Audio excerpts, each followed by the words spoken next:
Bonjour.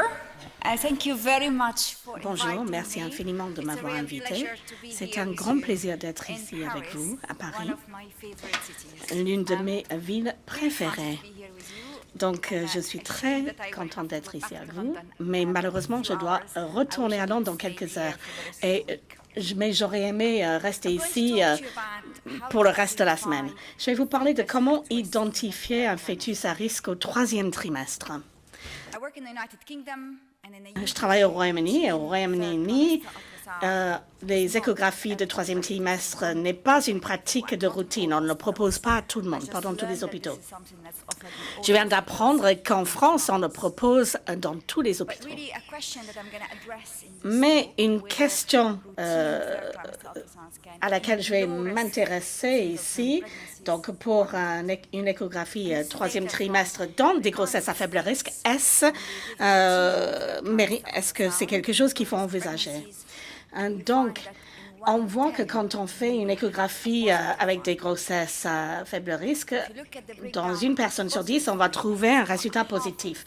Quand on voit la répartition de ces résultats positifs, une moitié représente des anomalies de croissance, 40% sont liées aux anomalies de placentale ou de fluide amniotique et 14% sur les anomalies structurelles.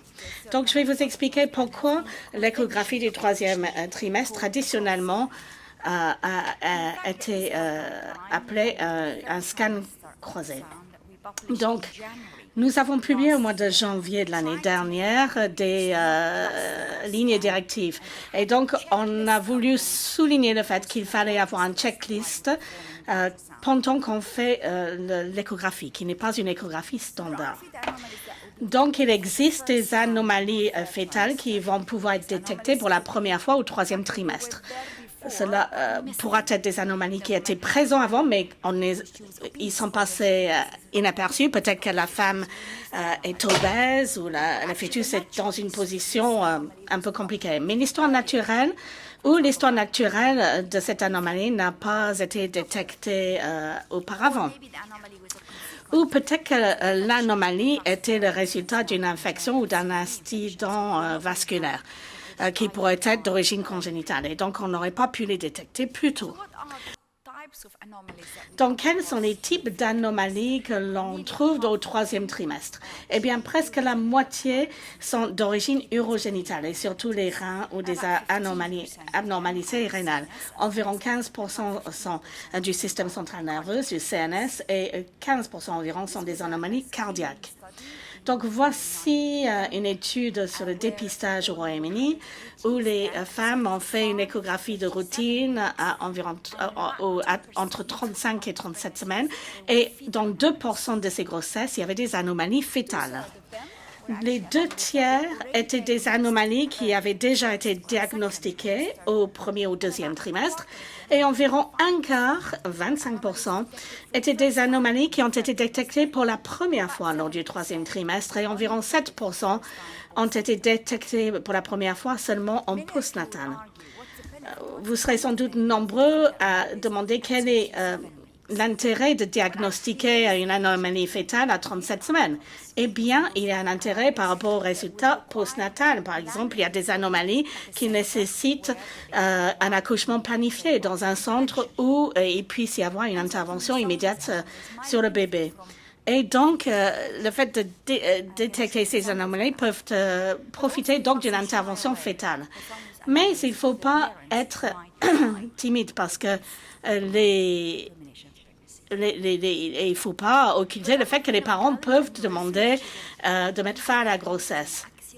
Eh bien, nous avons, par exemple, un anévrisme de la veine de Galien qui est facile à détecter puisque il y a un kyste élongué. Et quand on fait un Doppler colaire, on voit un flux artério-veineux actif dans le kyste. C'est un diagnostic très facile. Donc, souvent, avec cette anomalie, il y a une défaillance, insuffisance cardiaque.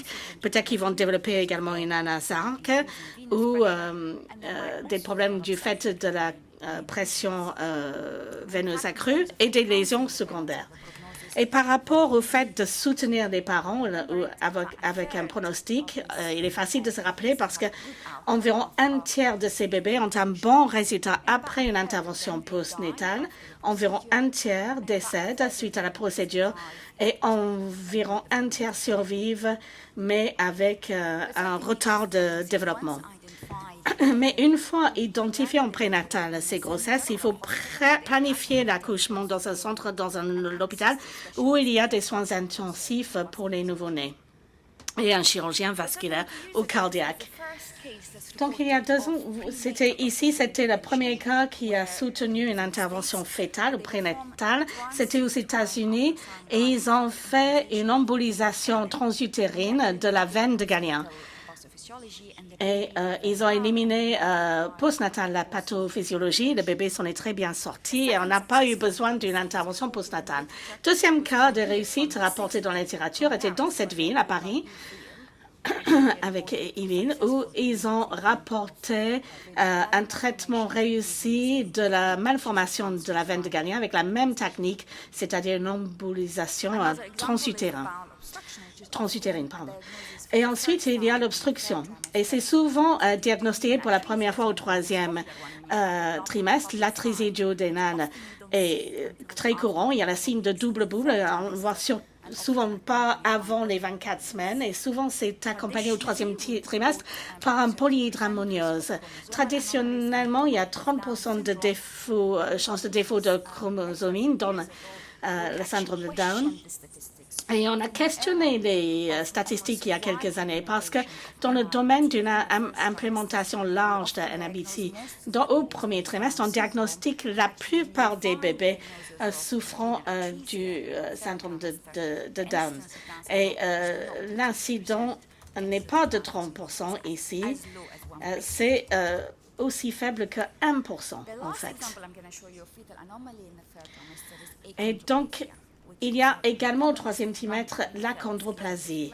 Et donc, c'est une dysplasie suite à une rotation dans le gène. Et les abnormalités ou les signes que vous voyez à l'échographie, sont les raccourcissements du fémur ou les bosses frontales ou même l'élargissement de l'angle fémoral proximal sont souvent détectés pour la première fois au 3e trimestre.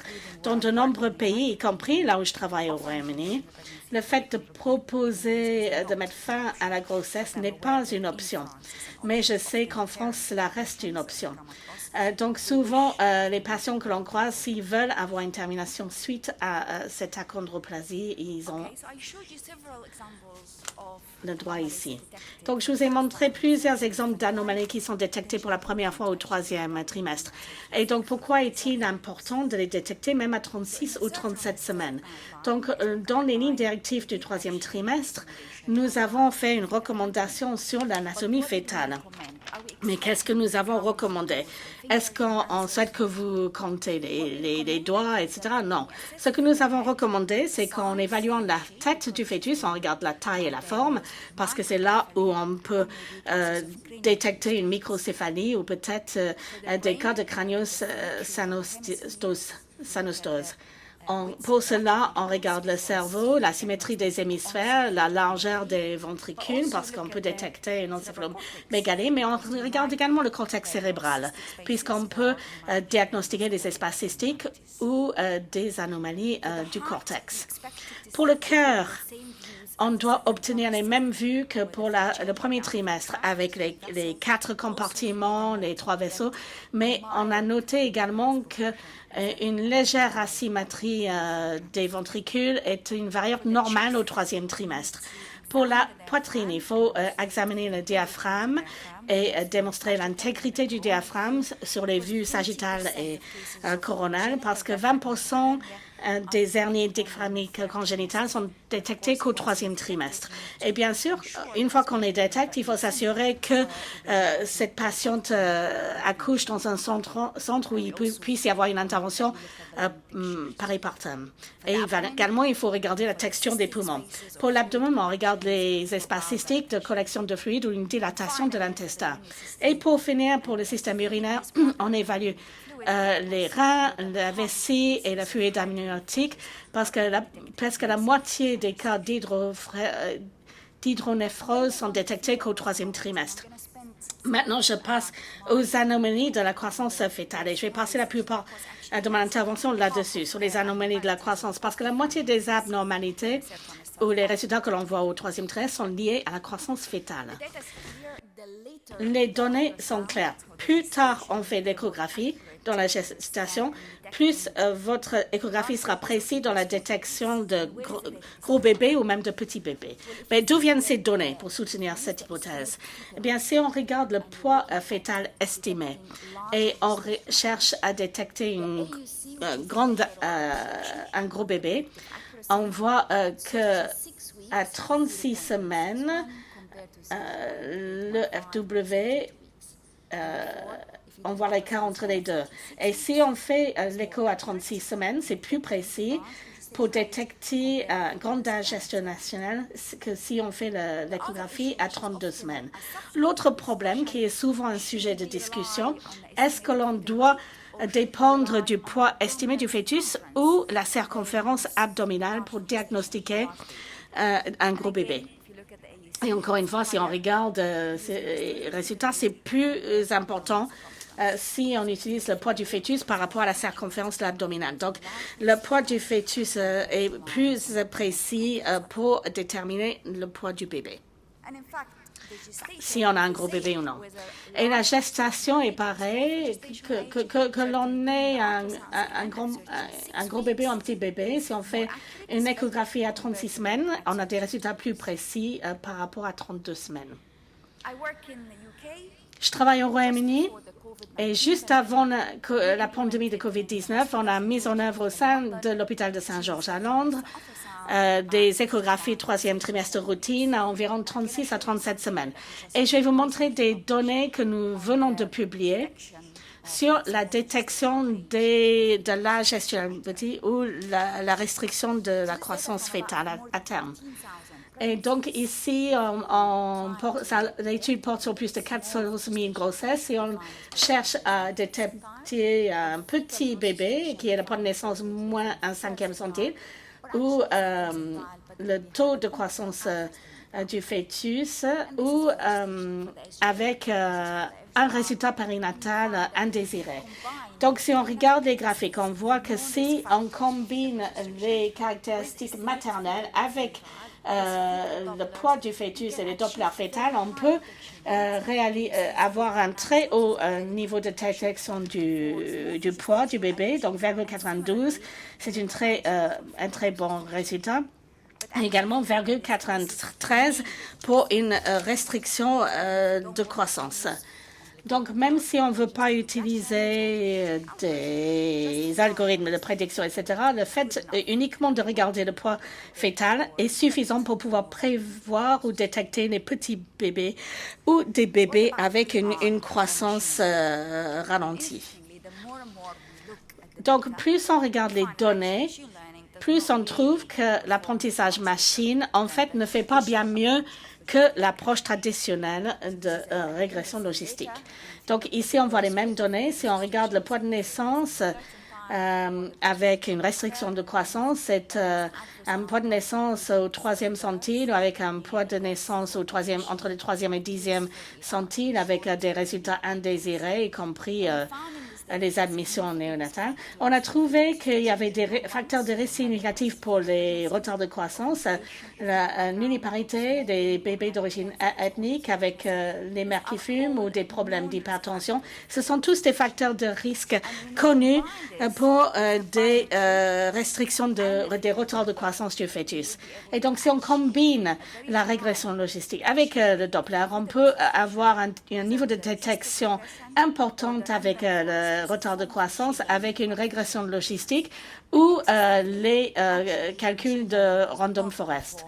Donc, l'apprentissage machine ne fait pas mieux que la régression logistique. Si on voit le taux de détection pour un 10%, un taux de 10% positif, c'est 80%, que ce soit, quelle que soit la méthode. Ce qui est intéressant que j'ai pris depuis quelques années, c'est cette intelligence artificielle. Et donc, on voit le composant de ce que l'on intègre dans le modèle et la contribution ou les valeurs importantes dans la contribution de chacun de ces caractéristiques à la prédiction du résultat. Et on voit ici le poids estimé du fœtus et de loin la plus grosse contributrice du modèle suivie par le Doppler. Et donc, quoi? Est-ce que cela fait vraiment une différence si on détecte les petits bébés? La réponse est oui, parce qu'en fait, le risque d'un mort-né est 2 fois plus important si on ne détecte pas les petits bébés ou les bébés avec des retards de croissance. Et donc, ici, c'est le risque relatif, ça c'est le forest block, c'est comme ça que l'on fait une méta-analyse. Et chacun représente une étude et on combine les données avec cette valeur d'ensemble et un risque relatif de 2, ça veut dire qu'un risque de mort-né dans des petits bébés non détectés ou avec des retards de croissance est 2 fois de plus par rapport à si on avait détecté ces petits bébés. Donc, voici la valeur de détecter les petits bébés parce qu'on réduit le risque d'un mort-né. Je vous ai dit plus tôt que je travaille au Royaume-Uni et voici un sujet à controverse, non seulement au Royaume-Uni, mais dans de nombreuses régions du monde. Est-ce que l'on doit proposer une échographie de 3e trimestre de routine? Et nous avons un problème. Nous sommes, après Brexit, nous n'avons pas des sonographes comme vous, et donc c'est difficile à mettre en œuvre. Mais il y a un argument. Quelle est la proportion de grossesse si on ne fait pas cette échographie de routine au 3e trimestre? Quel est le pourcentage de grossesse qui finissent par avoir un écho au 3e trimestre? Et on voit qu'environ 2 tiers des femmes auront au moins une échographie pendant le 3e trimestre, même quand on ne fait pas de manière routinière. Donc, est-ce que le fait de proposer une échographie de routine au 3e trimestre améliore la détection de retard de croissance du fœtus? Eh bien oui, voici le tableau de Forest. Si on combine les données, on voit qu'un risque relatif est de 2,7. Donc, on améliore la détection de retard de croissance fétale d'environ 2 à 3 fois. Mais est-ce que cela a de l'importance? Eh bien, ce qui est important, c'est d'améliorer les résultats périnatales et non pas le fait de détecter les petits bébés. Le problème, c'est que si on voit les essais avec témoins, il n'y a pas de preuve que le fait de faire des échographies de routine dans les grossesses à faible risque au 3e trimestre donne lieu à une amélioration dans les résultats périnatales. Voici la dernière étude publiée, ça c'est une échographie de routine au 3e trimestre. Et oui, on améliore la détection de petits bébés de 19% à 32%, mais les résultats périnatales ne sont pas différents, 1,8% par rapport à 1,7%. Et donc, quand vous allez au comité national au Royaume-Uni qui décide si on doit proposer une échographie de routine au 3e trimestre ou pas, ils disent, ben oui, à ce moment, mais il n'y a pas de preuve qui montre que cela améliore les résultats périnatales. Mais les preuves ne sont pas parfaites parce que si on conçoit une étude, on complète la taille de l'échantillon. Combien de patients dois-je recruter pour pouvoir démontrer une réduction de 10% dans la mortalité périnatale à partir d'un point zéro de 0,5? C'est-à-dire 5 par 5 000 de mortalité périnatale avec environ 80% ou même 90%. Il faudrait recruter plus de 50 000 grossesses. Et c'est très difficile et impossible à réaliser. Et donc, il y a le raisonnement de déduction qui sont en faveur d'une échographie de routine au 3e trimestre.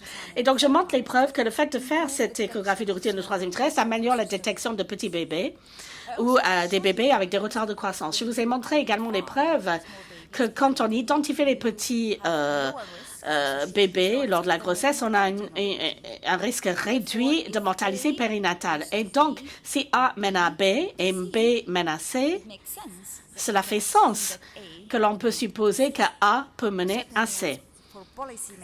Mais pour les décideurs politiques, ce n'est pas ce qu'ils veulent faire. Ils veulent faire des essais randomisés qui démontrent que cela va améliorer les résultats de périnataliser. Donc moi, je vais argumenter sur le fait de savoir si la taille seule est ce qu'il y a de plus important. Voici des données au Royaume-Uni sur les causes de mort-née. Si on voit les causes, eh bien, on voit c'est lié à la placenta, environ 30%, et des causes inconnues, c'est encore 30%. Et la classification la plus récente conclut qu'environ la moitié des cas de néomortalité sont liés à une insuffisance placentale. Mais ce sont des données qui ont été publiées au Lancet d'Australie, plus de 1 million de grossesses. Et on voit ici, c'est la néomortalité, les morts-nés et les morts néonatales. Et comme on pourrait s'attendre, cela semble être plus élevé chez les petits bébés et plus élevé dans des très gros bébés aussi. Et ce n'est pas juste la mortalité, mais également la morbidité. Donc, avec une morbidité sévère neurologique ou d'autres morbidités, en tendance à être plus élevée dans les petits bébés ou dans des très gros bébés. Cela fait sens. Mais en fait, si on regarde le pourcentage, le nombre de résultats périnatales indésirés avec une mortalité et une morbidité, la majorité des bébés étaient d'une taille moyenne, avec un poids de naissance entre le 10e centile et le 90e centile, des bébés que nous considérons comme étant complètement normaux et à faible risque. Donc, est-ce que l'on peut dépendre de la taille fœtale seule pour identifier les bébés à risque? Donc, voici des données de l'hôpital Saint-Georges à Londres où je travaille. On a regardé les cas de mortinatalité. On a exclu les bébés avec des normalités ou les bébés avec des jumeaux ou de multiples fœtus. On a trouvé quelque chose de très intéressant. Plus de 50% des cas de mortinatalité, les bébés n'étaient pas petits. Le poids de naissance dépassait le 10e centile. Et si on regarde les cas de mortinatalité qui sont produits à 34% ou au-delà, c'est la majorité des cas de mort-née, on voit que des 2 tiers, le bébé n'était pas petit. Le poids de naissance dépassait le 10e centile. Donc, malgré le fait que, oui, les petits bébés sont à risque de mortinatalité, la vérité, c'est que la majorité des morts-nés ne sont pas de petite taille. Et ces données sont très cohérentes que si on voit cette fondation de Fetal Medicine de King's. Ici, c'est le poids de naissance en centiles et chacun de ces points rouges représente un mort-né. Et on voit que les mort-nés, avant 32 semaines, 70% étaient petits. Mais la mortinatalité après 32 semaines, seulement 1 tiers avait un petit âge gestationnel. Donc, les 2 tiers n'étaient pas de petite taille. Donc, est-ce qu'on peut prédire un résultat indésiré juste avec le poids du fœtus? Donc, voici une étude de Saint-Georges qui a été publiée il y a 2 ans. Et on voit que le poids estimé du fœtus seul avait une prédiction de 70% pour un faux positif de 10%. Mais si on regardait des petits bébés qui avaient de la morbidité néonatale ou des résultats indésirés, on n'avait que 36% de taux de détection. C'était très important pour ceux qui avaient des résultats très négatifs. Et qu'en est-il de la ratio cérébro-placentale? Donc, c'est la ratio entre l'artère divisée par... donc, ce calcul a démontré que c'est meilleur que ces composants individuels. Donc, on peut identifier les fœtus, surtout à terme, surtout après 36-37 semaines. C'est un meilleur marqueur pour détecter la distribution et les bébés à risque avec cet indice cérébro-placentaire. Donc, ce CPA, l'indice cérébro-placentaire, a démontré qu'il y avait des valeurs de diagnostic modérées à élever pour détecter des résultats périnataux indésirés. Donc ici, on a un intervalle de confiance de 90%. Et ici, si on a un CPR qui est faible, on a environ 4 fois plus de risque d'une mort fœtale. Et donc, il est important et environ 6 ou 7 fois plus de risques de résultats indésirés. Et donc, tous les risques intermédiaires avec un liste à intervenir lors de la grossesse et une admission en soins intensifs.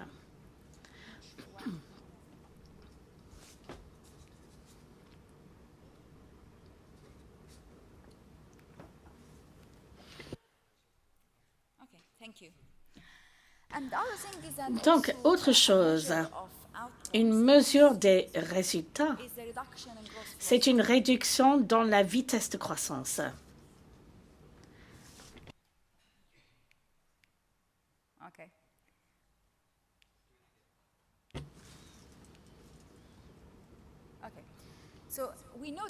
Donc, on sait que les bébés qui ont un retard de croissance n'ont pas une réduction dans la vitesse de croissance.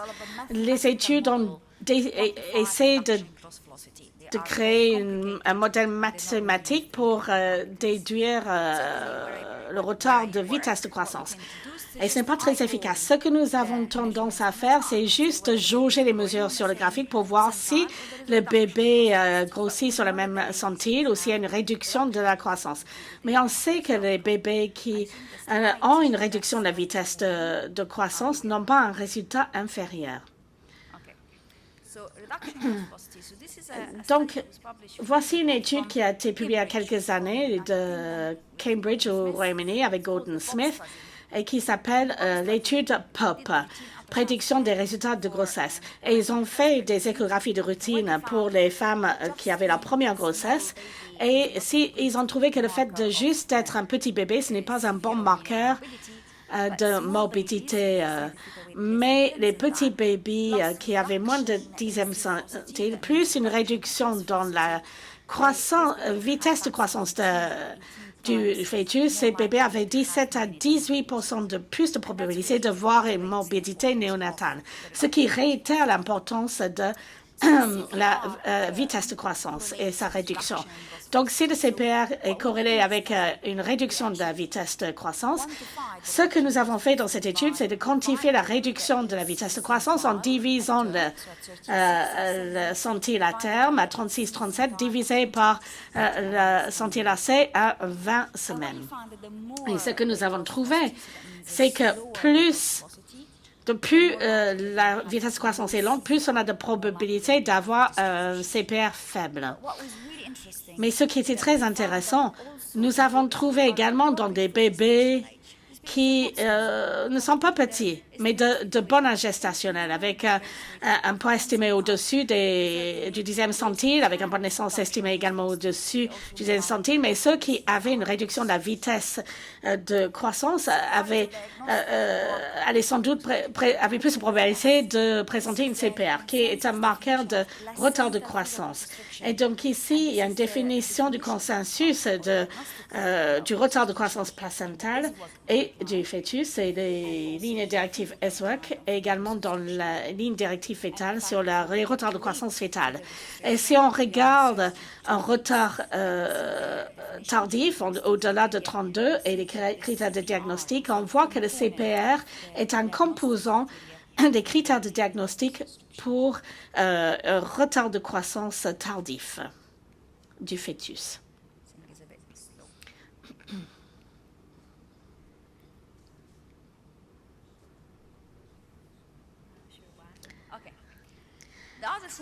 Donc, autre chose, la définition typique quand j'étais plus jeune des retards de croissance fétale, c'est un fœtus qui n'atteint pas son potentiel de croissance. Donc, comment on a trouvé cela?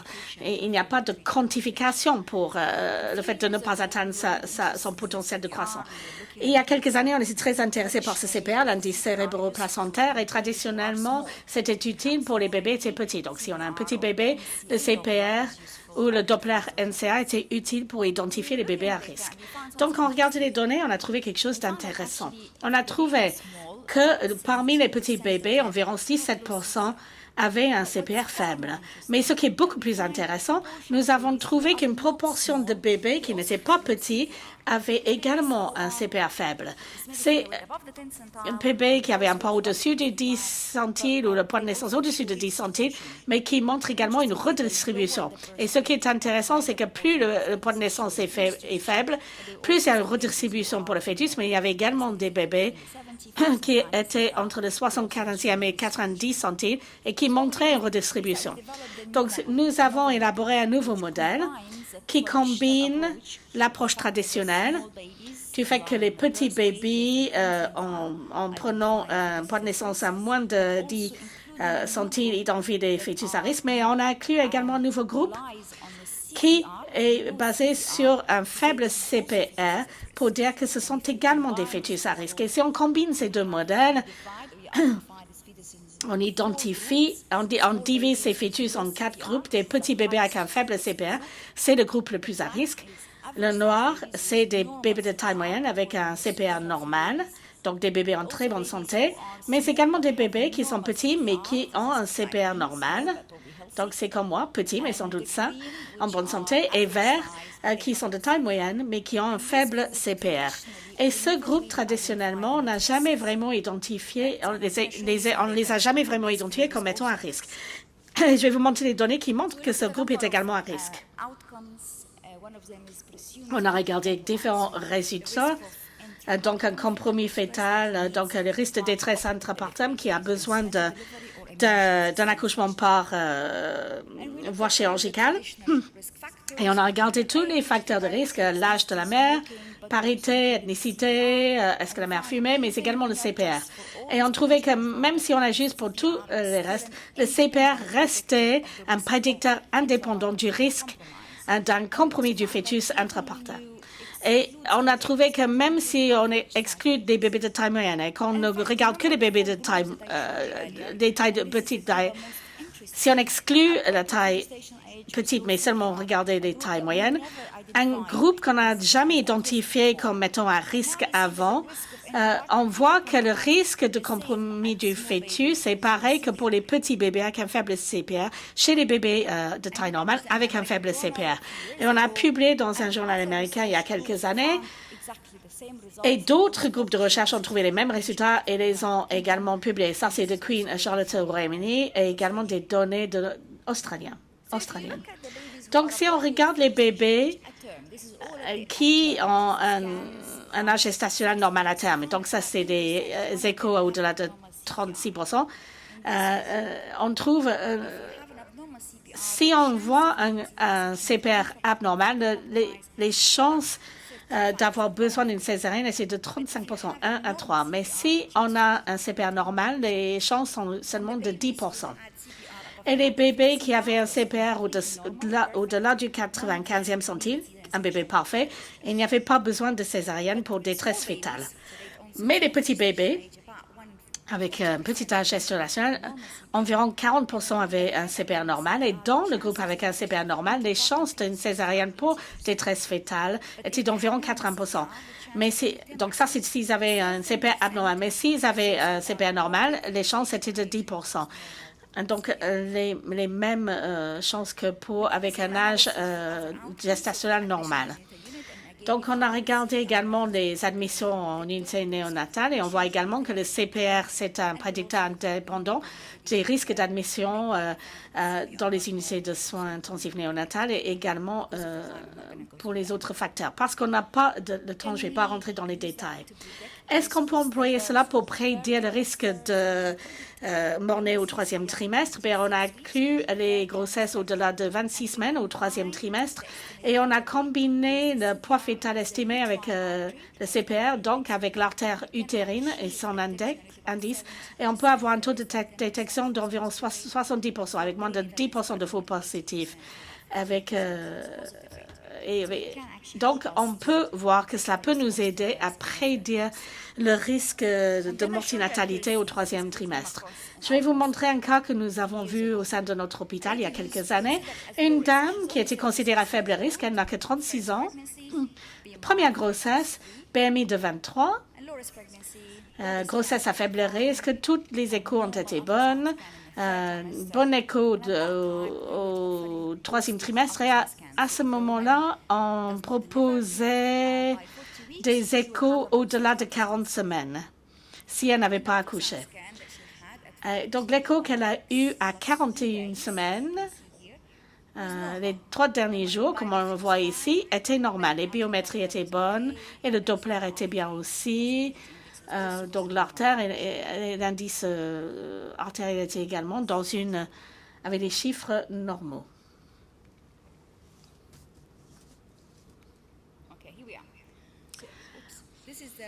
Donc, voici les graphiques. On voit la circonférence de la tête. Donc, il y a une bonne croissance, circonférence abdominale, une petite réduction, mais rien de majeur.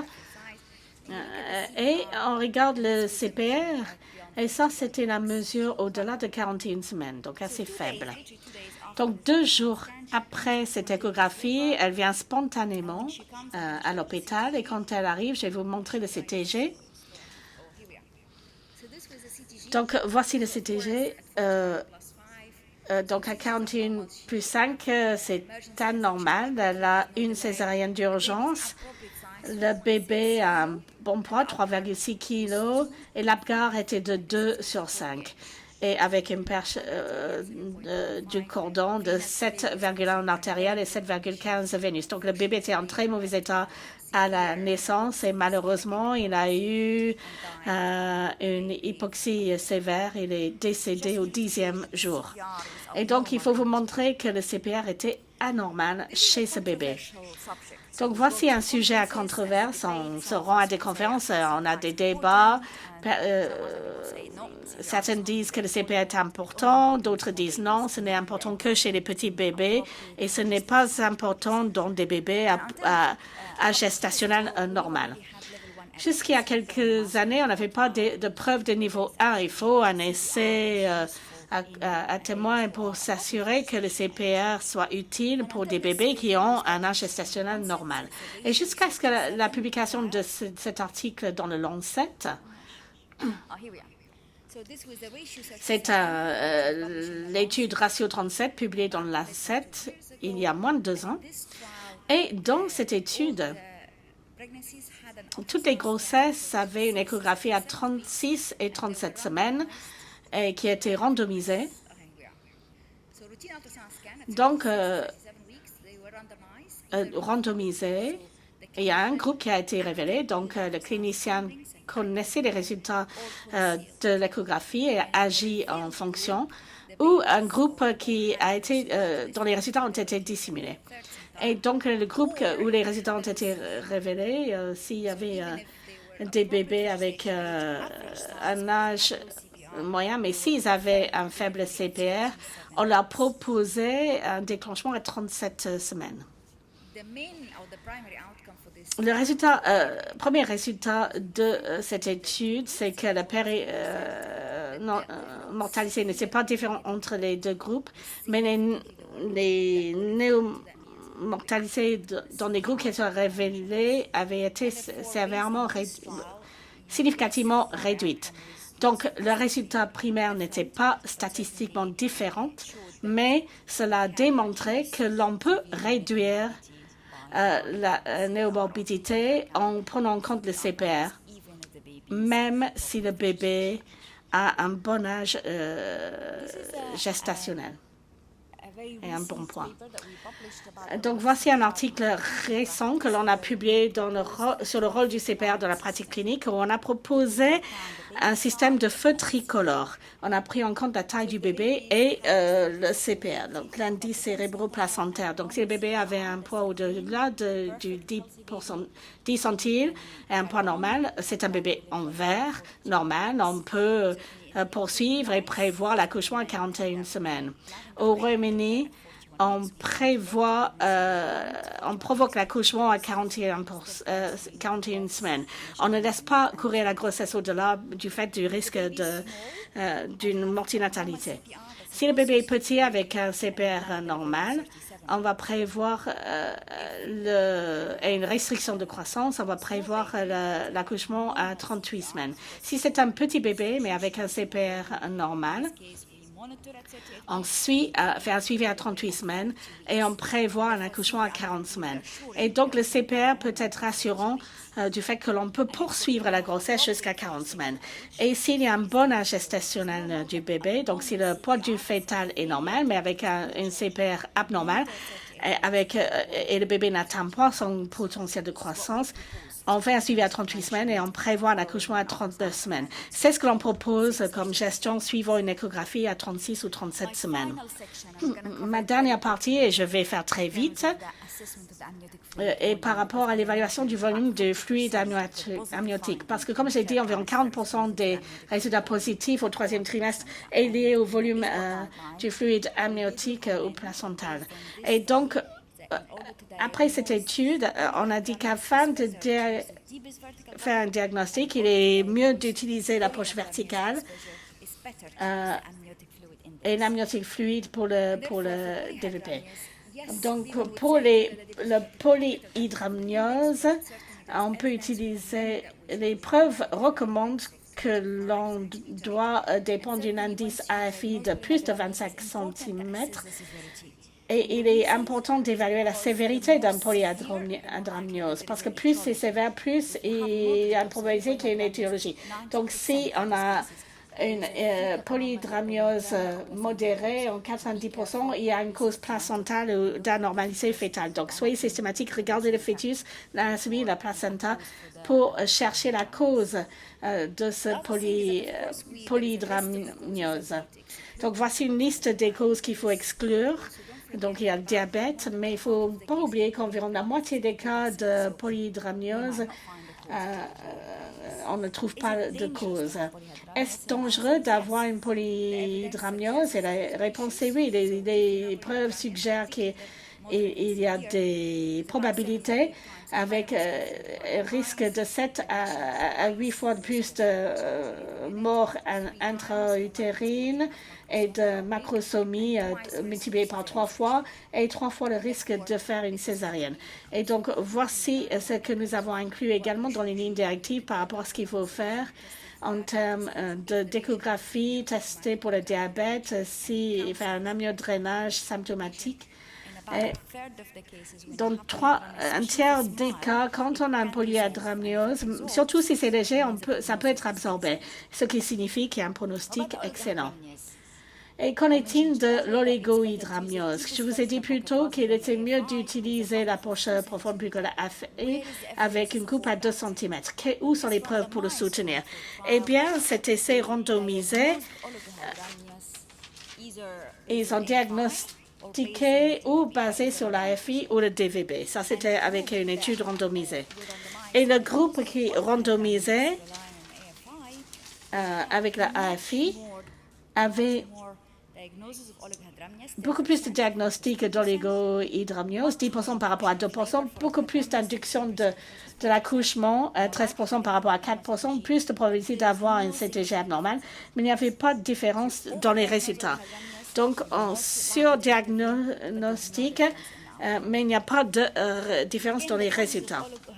Encore une fois, les causes de l'oligohydramniose, il faut demander à la patiente de l'historique d'une histoire de rupture de membrane. Et il y a également des cas idiopathiques. Est-ce dangereux d'avoir de l'oligohydramniose? Oui, puisque les probabilités d'avoir une aspiration du méconium est de 3 fois le risque de césarienne pour détresse fœtale et 2 fois le risque d'admission dans l'unité néonatale. Si on regarde les lignes directives, c'est différent, mais surtout les directives américaines recommandent que l'on devrait proposer ou envisager de provoquer l'accouchement à 37-38 semaines. Donc, vraiment, les messages à retenir, j'essaie vraiment de me focaliser sur le CPR et essayer d'introduire un nouveau concept. Le fait qu'il ne faut pas juste regarder la taille ni le volume du fluide amniotique, mais il faut regarder également l'indice cérébro-placentaire parce que cela peut être un marqueur utile pour identifier des fœtus qui sont à risque d'être mort-nés ou d'admission dans des unités néonatales. ou besoin d'avoir une intervention post-accouchement. Merci.